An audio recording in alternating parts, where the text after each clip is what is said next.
சர்வலோகாதிப நமஸ்காரம், சர்வ சிருஷ்டிகனே நமஸ்காரம், தரை கடல் உயிர்வான் சகலமும் படைத்த தயபர பிதாவே நமஸ்காரம், தரை கடல் உயிர்வான் சகலமும் படைத்த தயபர பிதாவே நமஸ்காரம், திரு அவதாரா நமஸ்காரம், ஜகத் ரட்சகனே நமஸ்காரம், தரணியில் மனுட உயிரடைந்தோங்க தருவினில் மாண்டோர் நமஸ்காரம், தரணியில் மனுட உயிரடைந்தோங்க தருவினில் மாண்டோர் நமஸ்காரம், பரிசுத்த ஆவி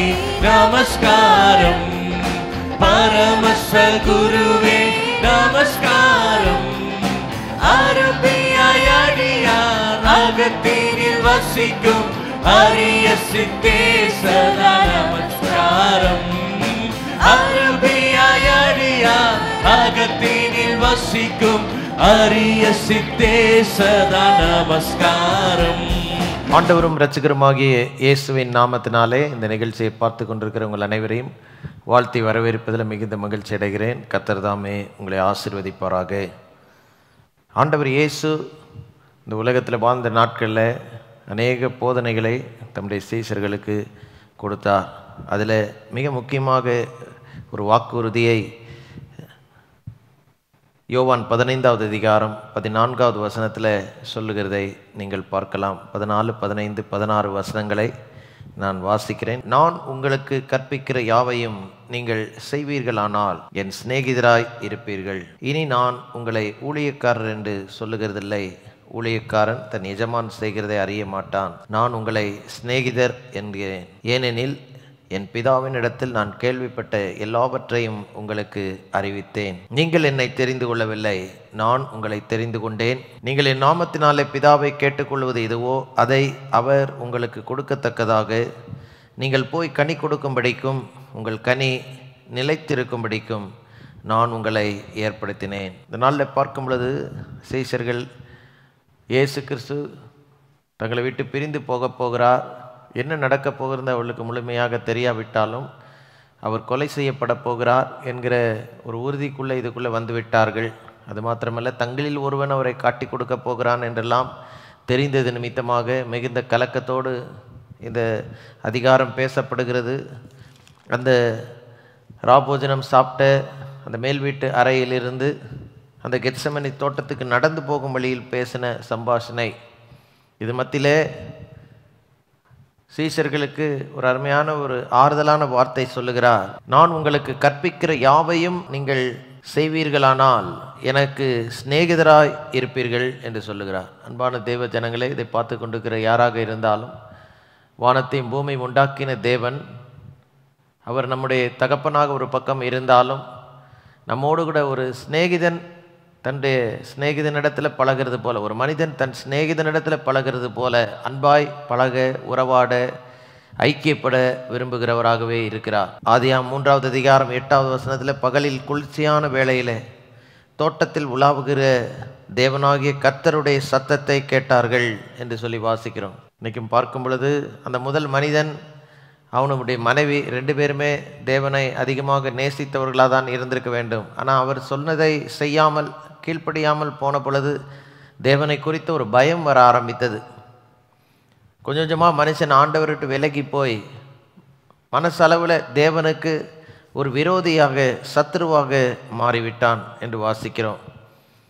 கொலோசியர் 1வது அதிகாரத்தில் 20 பார்க்கும் பொழுது அவர் சிலுவையிலே சிந்தின இரத்தத்தினாலே சமாதானத்தை உண்டாக்கி பூலோகத்தில் உள்ளவைகள் பரலோகத்தில் உள்ளவைகள் யாவையும் அவர் மூலியமாய் தமக்கு ஒப்புரவாக்கி கொள்ளவும் அவருக்கு பிரியமாய் இருந்தது. முன்னே அந்நியராயும் துர்க்கிரைகளினாலே மனதிலே சத்துருக்களாயும் இருந்த உங்களை பரிசுத்தராயும் குற்றமற்றவர்களாயும் கண்டிக்கப்படாதவர்களாயும் தமக்கு முன் நிறுத்தும்படியாக அவருடைய மாம்ச சரீரத்தில் அடைந்த மரணத்தினாலே இப்பொழுது ஒப்புரவாக்கிட்டார். முதல்ல நண்பர்களாய் இருந்த தேவனும் மனுக்குலமும் முதல் மனிதனுடைய பாவத்தினால விலகி போய் கடவுளாகிய தேவனுக்கு சத்துருக்கள் என்கிற நிலைமையில் காணப்பட்ட நிலைமையில் ஆண்டவர் இயேசு இந்த உலகத்துக்கு வந்ததை மனுஷனின் தேவனை ஒப்புரவாக்கி அந்த மறுபடியும் அந்த நட்பை உள்ளே கொண்டு வரும்படியாக. எபேசியர் 2வது அதிகாரத்தில் நீங்கள் வாசிக்கும் பொழுது இதே கருத்தை அப்போஸ்தலனாகிய பவுல் அங்கேயும் சொல்லியிருக்கிறது நீங்கள் பார்க்கலாம். எப்படி ஒரு விரோதியாக இருக்கிற ஒரு மனிதன் தேவனிடத்தில் மறுபடியும் நண்பனாக மாறுவது என்று பார்த்தால் நாம் செய்யக்கூடிய எந்த செயலினால் அல்ல, இயேசு கிறிஸ்து தன் ஜீவனையே நமக்காக கொடுத்ததுனால இன்றைக்கு நமக்கும் தேவனுக்கும் இடையே தடையாயிருந்த பாவம் என்கிற நடுச்சுவர் தகர்க்கப்பட்டு நீங்களும் நானும் தேவனோடு சமாதானம் அடைவதற்கு ஒரு வழியை திறந்தார். ஹல்லேலூயா. எபேசியர் 2:16 இப்படியா சொல்லுகிறார், பகையை சிலுவையினால் கொன்று அதனாலே இருதரத்தாரையும் ஒரே சரீரமாக தேவனுக்கு ஒப்புரவாக்கினார். சீசர்கள் ஆண்டவரை எஜமான், போதகர், இயேசு ஐயரே என்றெல்லாம் அழைத்தார்கள். இப்படி தான் அவர்கள் பார்த்துக்கிட்டு இருந்தார். ஆனால் இந்த உலகத்தை விட்டு போவதற்கு முன்பாக அவர்களுக்கு ஒரு அழகான வாக்குறுதி சொல்லுகிறார். யோவான் 15வது அதிகாரம் 14வது வசனத்தில் நம்ம வாசித்தோமே, நான் உங்களுக்கு கற்பிக்கிற யாவையும் செய்வீர்களானால் நீங்கள் என் சிநேகிதராய் இருப்பீர்கள். இதை பார்த்து கொண்டிருக்கிற யாராக இருந்தாலும் ஒருவேளை உலகத்தில் எனக்கு அனுதாபம் தெரிவிக்க, இல்லைன்னா ஆறுதல் சொல்ல, இல்லைன்னா என்னை புரிந்து கொள்ள ஒரு நண்பன் இல்லையே என்று திகைத்து ஒரு கலக்கத்தோடு இந்த நிகழ்ச்சியை பார்த்து கொண்டிருக்கிற ஒவ்வொருவருக்கு நான் இன்னைக்கு சொல்லுகிற ஒரு வார்த்தை, தேவாதி தேவன் உங்களுக்கு நண்பனாய் இருக்க விரும்புகிறார். பைபிளில் பார்க்கும் பொழுது ஒரு சில பெரிய பரிசுத்தவான்கள் தேவனோடு நல்ல நட்பு பாராட்டினதை நீங்கள் வாசிக்கலாம். ஆபிரகாம் என்கிற மனிதனை குறித்து யாக்கோபின் புஸ்தகம் 2வது அதிகாரம் 23வது வசனத்தில், அப்படியே ஆபிரகாம் தேவனை விசுவாசித்தான், அது அவனுக்கு நீதியாக எண்ணப்பட்டது என்கிற வேத வாக்கியம் நிறைவேறிற்று, அவன் தேவனுடைய சிநேகிதன் எனப்பட்டான். இந்த சிநேகிதன் என்று சொல்லும் பொழுது ஆபிரகாமை தேடி தேவன் ஒரு நாள் வீட்டுக்கே வந்துட்டார். தாம் செய்ய போகிற நியாய தீர்ப்பை முன் அறிவித்தார்.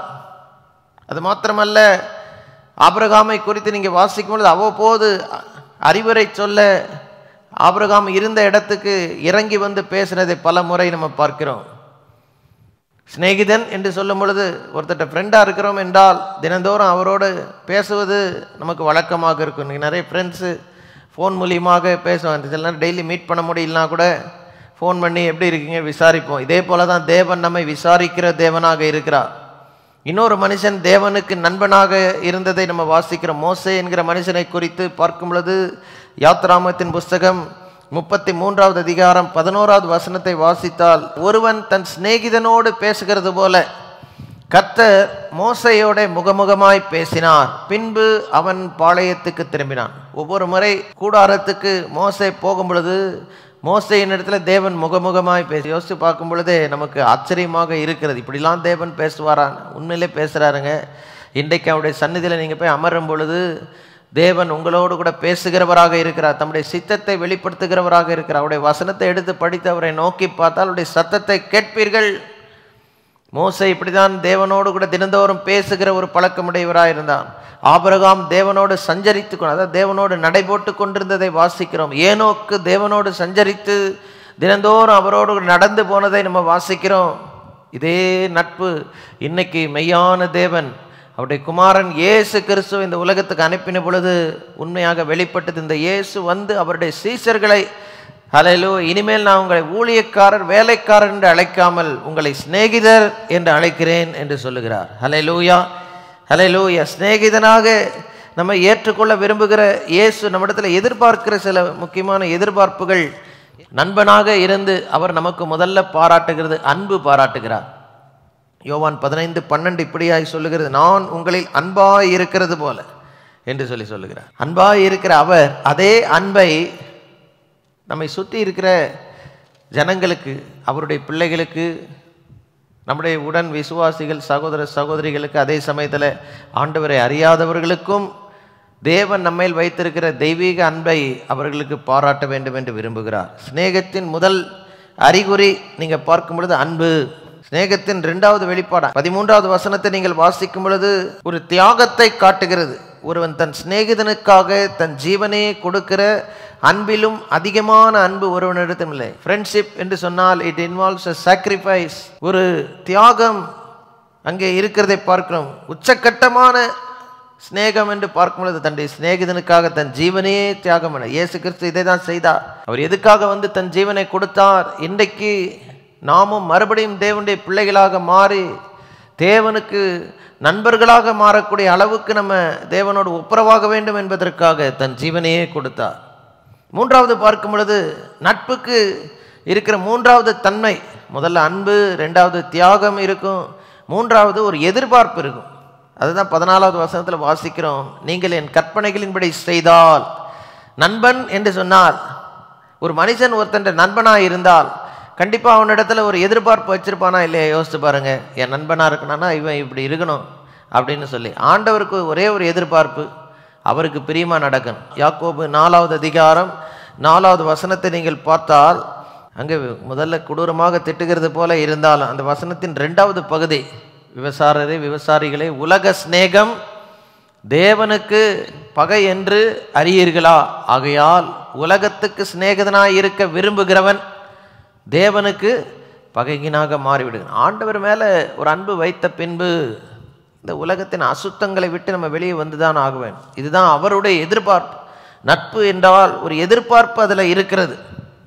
ஹல்லேலூயா. நட்பின் முக்கியமான அடுத்த தன்மை, முதல்ல அன்பு, தியாகம், எதிர்பார்ப்பு.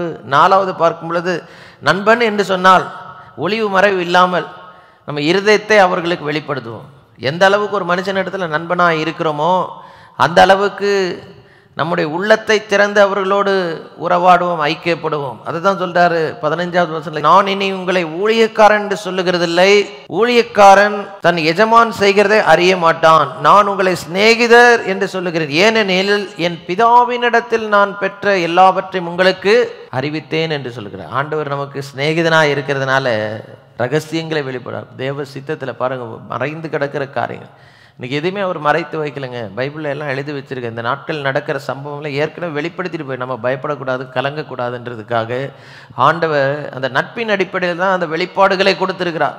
பிதாவின் இடத்துல பெற்ற அனைத்தையும் உங்களுக்கு நான் போதித்து விட்டு போயிட்டேன்னு சொல்றார். ஹல்லேலூயா. நட்பு அதனுடைய மிக முக்கியமான அடுத்த தன்மை என்னன்னு பார்த்தீங்கன்னா, நட்புக்கு ஒரு நோக்கம் இருக்கிறது. 16வது வசனம் யோவான் 15:16, நீங்கள் என்னை தெரிந்து கொள்ளவில்லை, நான் உங்களை தெரிந்து கொண்டு. பாருங்க, நட்பு பார்க்கும் பொழுது காட்ஸ் சாய்ஸ்.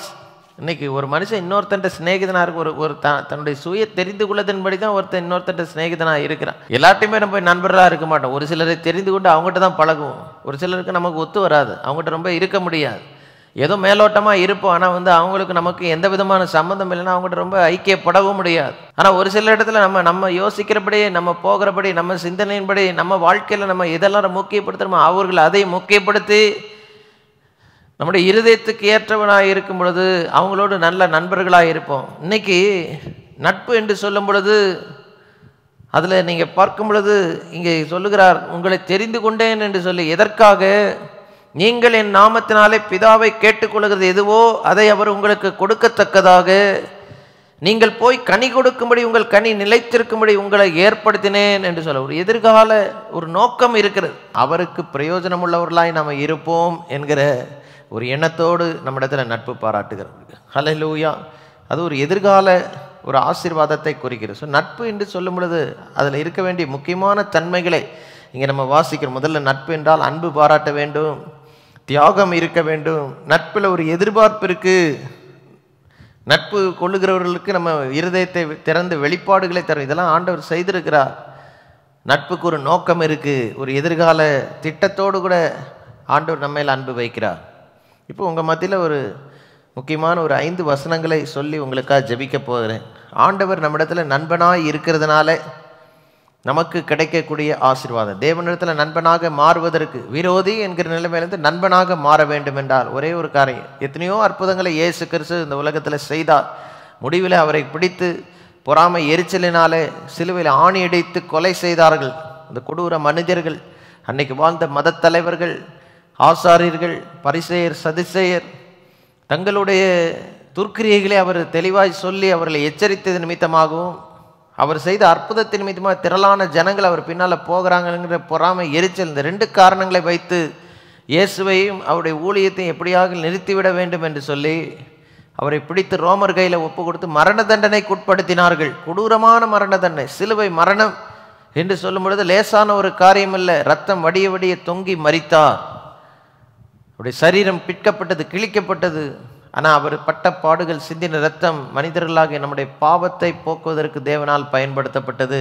அந்த இயேசு மரித்ததினாலே இன்றைக்கு தேவனோடு சமாதானம் பெறுவதற்கு ஒரு வழி திறந்து விட்டது. இதுதான் இயேசு செய்த மிக முக்கியமான தியாகம். நண்பர்களாகிய நமக்கு ஹல்லேலூயா, அவருடைய பிள்ளைகளாக மாற, அவருடைய நண்பர்களாக மாற அன்றைக்கு தன்னுடைய ஜீவனையே கொடுத்து சமாதானத்துக்குரிய பலியை செலுத்தினார். இன்னைக்கு நம்ம அவரிடத்துல ஒப்புரவாக தேவனிடத்துல சமாதானம் பெற ஒரே ஒரு காரணம், இருதயத்துக்குள்ளே அவரை ஏற்றுக்கொள்ள வேண்டும்.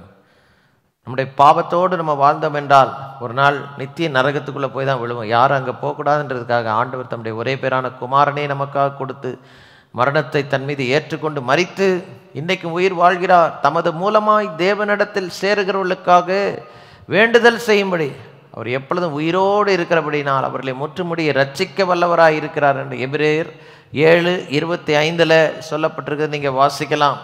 இன்றைக்கி தேவனிடத்தில் வந்து சேர்வதற்கு அவர் மத்தியஸ்தராக ஹல்லேலூயா நம்மை தேவனோடு ஒப்புரவாக்க நடுவராக இன்னைக்கு இருக்கிறார். இன்னைக்கு ஆண்டவரை ஏற்றுக்கொள்ளும் பொழுது தேவனுடைய நண்பராக, ஆண்டவர் இயேசுவின் நண்பராக மாறிவிடுகிறார். இந்த நட்பின் அடிப்படையில் வருகிற சில முக்கியமான ஆசீர்வாதங்களை நீங்கள் எடுத்து பார்க்கும் பொழுது லூக்கா 11வது அதிகாரம் 5வது வசனத்தை வாசித்த ஆண்டவர் ஒரு கதையை, அழகான ஒரு கதையை சொல்லுகிறார். ஒரு இரவு நேரத்தில் ஒரு மனிதன் தன் சிநேகிதனிடத்தில் போய் தன் வீட்டுக்கு வழிப்பிரயாணமாய் வந்த இன்னொரு சிநேகிதனுக்காக வருந்தி கேட்கிறதை குறித்து பேசுகிறார்.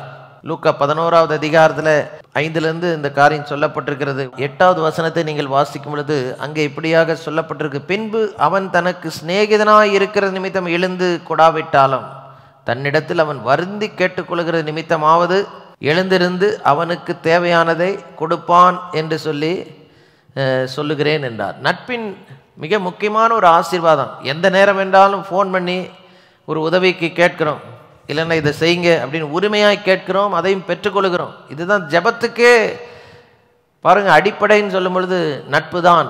தேவனோடு இருக்கிற நட்பு தான் நம்ம ஜெப வாழ்க்கைக்கே ஆரம்பம். இன்னைக்கு யாரையாவது பிடிக்கலைன்னா அவங்ககிட்ட போய் பேசுவோமா? ஆனால் இதே சமயத்தில் தேவனிடத்தில் ஜெபம் பண்ணனாலே சிலருக்கு வரமாட்டேன். ஏன்னா உள்ள துர்க்கிரியைகள், பாவங்கள், அசுத்தங்கள், அநியாயங்கள். இன்றைக்கி ஆண்டவரிடத்தில் உங்கள் வாழ்க்கையை ஒப்பு கொடுத்து அறிக்கை பண்ண தேவனோடு உறவாடுகிற ஒரு அன்பான ஒரு வாழ்க்கைக்குள்ளே நீங்களும் வந்து விடுவீர்கள். ஹல்லேலூயா. நண்பனுக்கு தன் வீடு திறந்திருக்கிறது போல இன்னைக்கு தேவனோடு நட்பு பாராட்டுகிற உங்களுக்கும் எனக்கும் அவருடைய பரலோக வீடு திறந்திருக்கிறது. உங்கள் வாழ்க்கையில் மேலே தேவ தூதர்கள் ஏறுகிற இறங்குகிற ஒரு தரிசனத்தை பார்ப்பீர்கள். இது நட்பின் அடிப்படையில். ரெண்டாவது பார்க்கும் பொழுது நட்புக்கு அடுத்த ஒரு முக்கியமான ஆசீர்வாதம், நண்பர்களுக்கு ஆண்டவர் கொடுக்குற ஆசீர்வாதம், அநேக நேரம் சில அறிவுரைகள், சில உற்சாகமூட்டக்கூடிய, சில ஆறுதலான, சில தேற்றக்கூடிய வார்த்தைகளை சொல்லி நண்பர்கள் ஒருவரை ஒருவர் தேற்றுகிறதை பார்க்க. இதே போல் ஆண்டவர் இயேசு பாருங்கள், லூக்கா 12வது அதிகாரத்தில் 4வது வசனத்தை நீங்கள் எடுத்து வாசிக்கும் சீஷர்களிடத்தில் சொல்லுகிறார், என் சிநேகிதராகிய உங்களுக்கு சொல்லுகிறேன், சரீரத்தை கொலை செய்து அதன் பின்பு அதிகமாய் ஒன்றும் செய்ய திராணி இல்லாதவர்களுக்கு பயப்படாதிருங்கள். நீங்கள் இன்னாருக்கு பயப்பட வேண்டும் என்று உங்களுக்கு காண்பிக்கிறேன். கொலை செய்த பின்பு நரகத்திலே தள்ள வல்லமையுள்ளவருக்கு நீங்கள் பயப்பட வேண்டும். ஆமாம், அவருக்கே பயப்பட வேண்டும் என்று உங்களுக்கு சொல்ல. உலகத்தில் எத்தனையோ போராட்டம் வரும், பயப்படாதீங்க அப்படின்னு சொல்லி ஆறுதலான வார்த்தை சொல்லு. யாருக்கு சொல்கிறாரு? தன்னுடைய சிநேகிதர். இன்றைக்கி ஆண்டவர் பாருங்கள், அவரோடு நம்ம உறவாடி நட்பு பாராட்டும் பொழுது நமக்கு பேசி ஆலோசனை சொல்லுவார். எனக்கு ரொம்ப பிடித்தமான ஒரு வசனம் சங்கீதம் 32வது அதிகாரம் 8வது வசனத்தை பார்க்கும் பொழுது அங்கே ஒரு அழகான ஒரு வாக்குத்தத்தத்தை ஆண்டவருக்கு சொல்லுகிறார். நான் உனக்கு போதித்து நீ நடக்க வேண்டிய வழியை உனக்கு காட்டுவேன், உன்மேல் என் கண்ணை வைத்து உனக்கு ஆலோசனை சொல்லுவேன் என்று சொல்கிறார். சிநேகிதம் என்று சொல்லும் பொழுது ஆண்டவர் நமக்கு நண்பராக சிநேகிதராக இருக்கிறதின் அடிப்படையில் அதில் நம்ம ஜெபத்தை முதலாவது கேட்கிறார், ரெண்டாவது நமக்கு ஆலோசனை சொல்லுகிறார். வாழ்க்கையில் எந்த சூழ்நிலையும் ஆண்டவர்கிட்ட போய் உட்காந்து கேளுங்க, அதில் என்னப்பா செய்யணும், கண்டிப்பாக ஆண்டவர் பேசி அறிவுரை கொடுத்து உற்சாகப்படுத்தி வழியை திறந்து உங்கள் எதிர்காலத்தை ஆசீர்வாதமாக வைப்பார். ஹல்லேலூயா. ஆண்டுடைய நட்பின் அடிப்படையில் வருகிற மூன்றாவது ஆசீர்வாதம், தேவன் கொடுக்கிற வாக்குத்தத்தத்தை நமக்கு மாத்திரம் நம்முடைய சந்ததிக்கும் நிறைவேற்றுவார். இஸ்ரவேல் ஜனங்கள் இதை நன்றாக புரிந்து கொண்டார்கள். ஒரு வசனத்தை வாசித்து கொண்டிருந்தேன். 2 நாளாகமம் 20வது அதிகாரத்தில் 7வது வசனத்தை பார்க்கும் பொழுது, அங்கே இஸ்ரவேல் ஜனங்கள், யூதா ஜனங்கள் தேவனை பார்த்து ஜெபிக்கிறார்கள். ஜெபிக்கும் பொழுது ஒரு காரியத்தை குறிப்பிடுகிறார்கள். எங்கள் தேவனாகிய நீர் உம்முடைய ஜனமாகிய இஸ்ரவேலுக்கு முன்பாக இந்த தேசத்து குடிகளை துரத்திவிட்டு இதை உம்முடைய சிநேகிதனாகிய ஆபிரகாமுடைய சந்ததிக்கு என்றென்றைக்கும் கொடுக்கவில்லையா? சிநேகிதன் என்று சொல்லும் பொழுது ஆண்டவர் அந்த அன்பின் அடிப்படையில், அந்த நட்பின் அடிப்படையில் ஆபிரகாமுக்கு கொடுத்த வாக்குறுதியை அப்படியே நிறைவேற்றினார். அதே தேவன் உங்கள் வாழ்க்கையில் நிறைவேற்ற அவர் வல்லவராக இருக்கிறார். ஹல்லேலூயா, ஹல்லேலூயா. சிநேகிதன் என்று சொல்லும் பொழுது மிக முக்கியமாக நீங்கள் பார்க்கும் பொழுது, சிநேகிதன் என்று சொன்னால் நல்ல காலத்தில் மாத்திரம் இல்லைங்க, சில நேரம் தீமை செய்தாலும் நட்பின் அடிப்படையில் பொறுத்து அன்பினால் எச்சரிக்கிறதை ஒரு நண்பனுடைய கடமையாக நம்ம பார்க்கிறோம். ஆண்டவர் இயேசு பாருங்க, தன்னை காட்டி கொடுக்க வந்த யூதாசை மத்தேயு 26:49 உடனே அவன் இயேசுவினிடத்தில் வந்து ரபி வாழ்க என்று சொல்லி முத்தம் செய்தான். எதுக்கு? அவரை காட்டி கொடுக்க. ஆனால் இயேசு அவனை பார்த்து என்ன சொல்லுகிறார்? இயேசு அவனை நோக்கி, இன்னைக்கும் துரோகி எதுக்கியா வந்த அப்படின்னு கேட்கல. ஒரே ஒரு வார்த்தை, சிநேகிதனே எதற்காக வந்திருக்கிறாய், என்னத்திற்காக வந்திருக்கிறாய்? எச்சரிப்பு. அந்த எச்சரிப்பை மாத்திரம் அன்னைக்கு கேட்ட, மன்னிப்பு கேட்டு அப்படியே விழுந்திருந்தா யூதாசுடைய எதிர்காலம் எவ்வளோ மகிமையாக இருந்திருக்கும். உணர்த்தப்பட்ட பொழுது பேதுரு மனம் திரும்பினார், ஆனால் யூதாஸ் மனம் திரும்பவில்லை. ஹல்லேலூயா. இன்னைக்கு பாருங்க, தீங்கு செய்யும் பொழுது, பாவம் செய்யும் பொழுது நட்பு குறையவில்லை, இன்னும் தொடர்ந்து சிநேகிதனே என்று சொல்லுகிறார். முதல் மனிதனாகிய ஆதாமும் ஏவாளும் பாவம் செய்த பொழுது பாவம் செய்து வைத்த அந்த பிசாசை, அவர்களை பாவத்துக்கு உட்படுத்தின அந்த சர்ப்பத்தை பார்த்து, இந்த ஸ்திரீயின் வித்திலே ஒருத்தரை எழுப்புவேன், அவர் உன் தலையை நசுக்குவார் என்று சபதம் விட்டார். எதுக்கு அதை தேவன் சொல்லியிருக்கணும்? யோசிச்சு பாருங்க. எக்கடா கெட்டு போங்க, பாவம் பண்ணிட்டீங்க, போங்க, இருக்கிற வரைக்கும் இருந்துட்டு போங்க அப்படின்னு சொல்லி மனுக்குலத்தை கைவிடவில்லை. அந்த நட்பின் அடிப்படையில், முதல் மனிதனாகிய ஆதாம் ஏவாள் மேலே வைத்திருந்த அவருடைய அன்பின் அடிப்படையில், நட்பின் அடிப்படையில் தன்னுடைய குமாரனே இந்த உலகத்துக்கு அவளுடைய சந்ததியில் அனுப்பி இழந்து போன அந்த உறவை மறுபடியும் புதுப்பித்து நட்பை உண்டாக்குவதற்கு இயேசு கிறிஸ்துவாகி தம்முடைய குமாரனை அனுப்பினார். இன்னைக்கு உண்மையான கடவுள் உங்களோடு நண்பனாக இருக்க விரும்புகிறார். ஒரு வாழ்க்கையில் எனக்கு எந்த நண்பனும் இல்லையே என்று கலக்கத்தோடு நீங்கள் இருப்பீர்கள் என்றால், இன்றைக்கு ஆண்டவர் தெளிவாக பேசுகிற வார்த்தையை கேளுங்க. He wants to be our friend. The Lord Jesus wants to be our friend. மிக முக்கியமாக பாருங்கள், நண்பனுடைய கடைசி ஒரு அழகான தன்மை,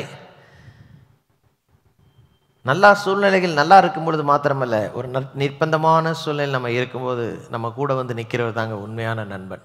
தானியேல் 3வது அதிகாரத்தை நீங்கள் எடுத்து வாசிக்கும் பொழுது, சாத்ராக்கு, மேசாக்கு, ஆபேத்நேகோ என்கிற 3 பேர் பாபிலோன் ராஜ்யத்தில் மிகப்பெரிய பிரஜைகளாக இருந்தால், பெரிய பதவியில் இருந்தார்கள்.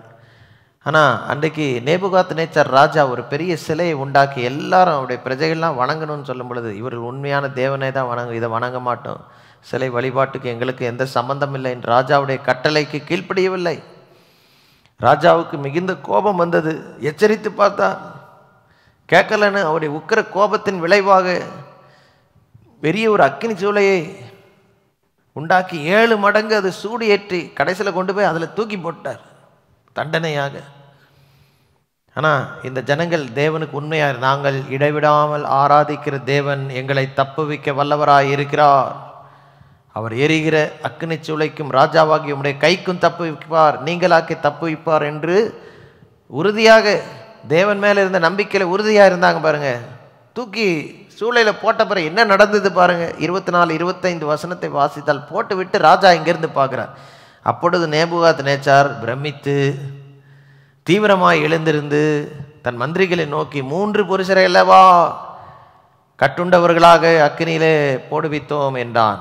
அவர்கள் ராஜாவுக்கு பிரதியுத்தரமாக, ஆம் ராஜாவே என்றார்கள். அதற்கு அவன், இதோ 4 பேர் விடுதலையாய் அக்கினியின் நடுவிலே உலாவுகிறதை காண்கிறேனே, அவர்களுக்கு ஒரு சேதமும் இல்லை, 4ஆம் ஆளின் சாயல் தேவ புத்திரனுக்கு ஒப்பாக இருக்கிறது. சிநேகத்தின் மிக முக்கியமான தன்மை, நம்ம ஒரு பிரச்சனையின் வழியாக செல்லும்போது நம்மோடு கூட வந்து நின்று, தோள் கொடுத்து நின்று, நமக்கு உதவியாக நின்று, ஹல்லேலூயா. நமக்காக பரிந்து பேசி நம்மை தூக்கி எடுக்கிறவர் தாங்க சிநேகிதன். இந்த பொறுப்பை ஒரே ஒருத்தர் தான் எல்லா சூழ்நிலையும் செய்ய வல்லவர். அதை நான் பிரசங்கிக்கிறேன், ஆண்டவர் இயேசு மாத்திரமே. ஹல்லேலூயா. இதோ உலகத்தின் முடிவு பரிந்து சகல நாட்களில் நான் உங்களோடு கூட இருக்கிறேன் என்று சொன்ன ஒரே ஒருவர் என் இயேசு தான்.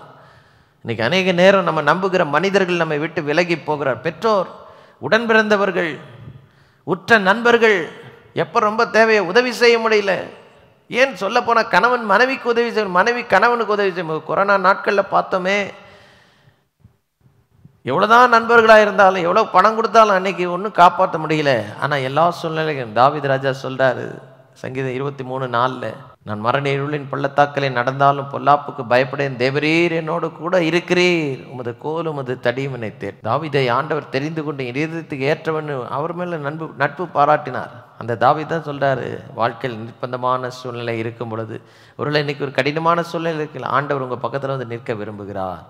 உங்களோடு இருந்து அந்த பிரச்சனையை கடக்க உங்கள் கை பிடிக்க விரும்புகிறார். ஹல்லேலூயா, ஹல்லேலூயா. நண்பனுடைய மிக முக்கியமான தன்மை, தேவன் பாராட்டுகிற அந்த நட்பின் மிக முக்கியமான தன்மை, எல்லா சூழ்நிலைகளும், நல்ல சூழ்நிலை மாத்திரமல்ல, சில கடினமான சூழ்நிலை, எதிர்மறையான சூழ்நிலை, வாழ்க்கையில் நிர்பந்தமான சூழ்நிலை, அதன் மத்தியில் கூட இருப்பார். இந்த தேவன் என்னோட நண்பனாக இருக்க விரும்புகிறாரா? ரொம்ப ஆச்சரியமாக இருக்குல்ல அப்படின்னு ஒருவேளை உங்கள் இருதயம் சொல்லலாம். ஆமாம், உங்களோடு தான் நண்பனாக இருக்க விரும்பு. உலகத்தில் உங்களுக்கு ஒரு நண்பன் கூட இல்லைன்னு ஒரு சிலர் நினைத்துக்கிட்டு இருக்கிறீங்க. எல்லாம் துரோகம் பண்ணிட்டானுங்க, இன்னைக்கு சொல்கிறதுக்கு ஒரு ஆள் கூட இல்லை அப்படின்னு இருக்கிற உங்களுக்கு ஆண்டவர் இந்த ஆறுதலான வார்த்தையை சொல்லுங்க. I want to be your friend, the true friend. Hallelujah. உற்ற நண்பனாக இருக்க விரும்பு. இன்னைக்கு நீங்கள் செய்ய வேண்டிய ஒரே ஒரு காரியம், இயேசுவே உள்ளத்துக்குள் வாரும். ஆண்டவரே, உங்களுடைய அன்பை நான் இன்னைக்கு ருசி பார்க்க விரும்பும். கர்த்தர் நல்லவர் என்பதை ருசித்து பாருங்கள், அவர் மேல் நம்பிக்கையாக இருக்கிற மனுஷன் பாக்கியவான். சங்கீதம் 34:8 இது சொல்லப்பட்டிருக்கிறது. இன்னைக்கு அந்த நண்பன் உங்களை தொட்டு ஆசீர்வதிக்க விரும்புகிறார். ஒப்பு கொடுப்பீங்களா உங்கள் லைஃப்பை? அப்படின்னா நான் சொல்கிற ஜெபத்தை என்னோடு கூட சேர்ந்து சொல்லுங்கள். அன்புள்ள இயேசுவே, இன்னைக்கு என் வாழ்க்கையை உம்முடைய கரத்தில் ஒப்பு கொடுக்கிறேன். என் உள்ளத்துக்குள் வார். உம்முடைய இரத்தத்தினாலே என் பாவங்களை கழுவி என்னை பரிசுத்தமாக்கும். என்னை உம்முடைய பிள்ளையாக நண்பனாக ஏற்றுக்கொள்ளும். என் எதிர்காலத்தை ஆசீர்வதியும், என் தேவைகளை சந்தியும், எங்கள் குடும்பத்தை ஆசீர்வதியும். இன்றைக்கி என் வாழ்க்கையில் ஒரு புதிய ஒரு ஆரம்பத்தை கொடுங்க. கேளுங்க, கர்த்தர் ஆசீர்வதிப்பார். ஆண்டவரே, இப்படியாக ஜெபித்த ஒவ்வொருவருக்காக ஜெபிக்கிறேன். அவருடைய குடும்பத்தில், அவருடைய வாழ்க்கையில் கர்த்தருடைய ஆசீர்வாதம், அளவற்ற கிருபை பூர்ணமாய் வெளிப்பட செய்வீராக. அநேகருக்கு ஒரு ஆசீர்வாதமாய் மாற்றுங்க ராஜா. இன்றைக்கும் வியாதிகள் மறையட்டும், கட்டுகள் உடையட்டும், அந்தகார வல்லமைகள் முறிக்கப்படட்டும். இவர்களுக்கு விரோதமாய் கிரியை செய்கிற பொல்லாத பிசாசின் தந்திர ஆலோசனைகள், பில்லி சூனிய மாந்திரிக கட்டுகள், எல்லா அசுத்தாவின் பிடிகள் குடும்பங்களை விட்டு நீங்கி போகட்டும். தரித்திரம் குடும்பத்தை விட்டு நீங்கி போகட்டும். பொருளாதார நெருக்கடிகள் மாறட்டும். நல்ல வேலைகள், வியாபாரங்கள் செழிக்கட்டும். வேலை இல்லாதவர்களுக்கு நல்ல வேலைகளை கொடுங்க. திருமணத்துக்காக காத்திருக்கிறவர்களுக்கு ஏற்ற துணையை கொடுங்க. கற்ப கனியாய் காத்திருக்கிற ஒவ்வொருவருக்காக ஜெபிக்கிறேன். அடைக்கப்பட்ட கற்பங்கள் திறக்கப்படட்டும். அற்புதமாய் பிரசவித்து பெற்றெடுக்க பிள்ளைகளுக்கு பலன் தாரும். ஒவ்வொரு குடும்பத்தை ஆசீர்வதிங்கப்பா. வீடுகளை சுற்றி கத்திர வேலையின் பாதுகாவல் இருக்க ஜெபிக்கிறோம். தொடர்ந்து வழி நடத்துங்க, ஆளுகை செய்யுங்க, ஆசீர்வதிங்க. இயேசுவின் நாமத்தில் மிக தாழ்மையோடு வேண்டுகிறோம் எங்கள் அருமை நல்ல பிதாவே, ஆமேன். கர்த்தர் உங்களை ஆசீர்வதிப்பாராக. ஆமேன்.